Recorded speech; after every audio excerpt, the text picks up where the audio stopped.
Pour garder la jeunesse, il n'y a que 3 moyens, et 3 seulement. Il y en a un qui est très connu, qui est très cher et qui ne sert à rien.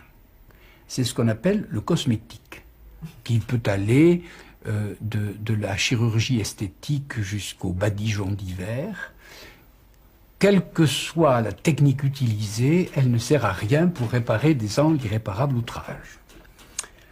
La deuxième technique est déjà un peu moins chère, un peu moins connue, et elle est peu utilisée, c'est de faire des exercices, c'est-à-dire de se lever de bon matin, d'aller marcher 2 heures par jour, de vivre au grand air, et ainsi de suite, c'est-à-dire de faire des exercices.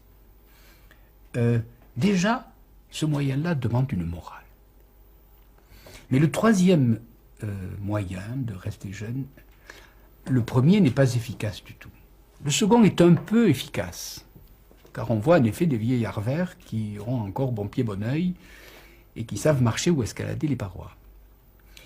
Le troisième moyen est absolument gratuit et totalement inconnu. Et jamais je n'ai rencontré un médecin qui le conseille à ses patients. C'est tous les jours lire un texte un peu difficile. Et tous les jours écouter un raisonnement un peu difficile.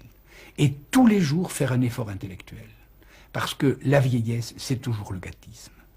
Et donc, je m'adresse maintenant aux téléspectateurs. Si depuis 30 ans, vous regardez à la télévision les téléfilms que l'Amérique nous envoie pour s'assurer de la débilité profonde de toute l'humanité, vous êtes en état de vieillissement foudroyant.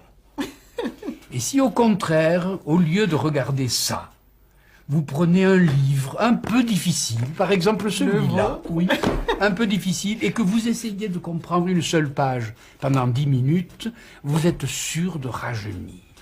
Et ça, c'est parfaitement gratuit, c'est parfaitement inconnu, mais c'est parfaitement efficace. C'est-à-dire que le vrai secret de la jouvence, oui, il est dans la tête.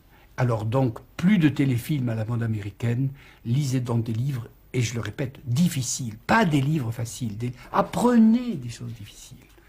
Alors, le cosmétique peu, l'exercice assez, l'intellect beaucoup. Merci Michel Serres.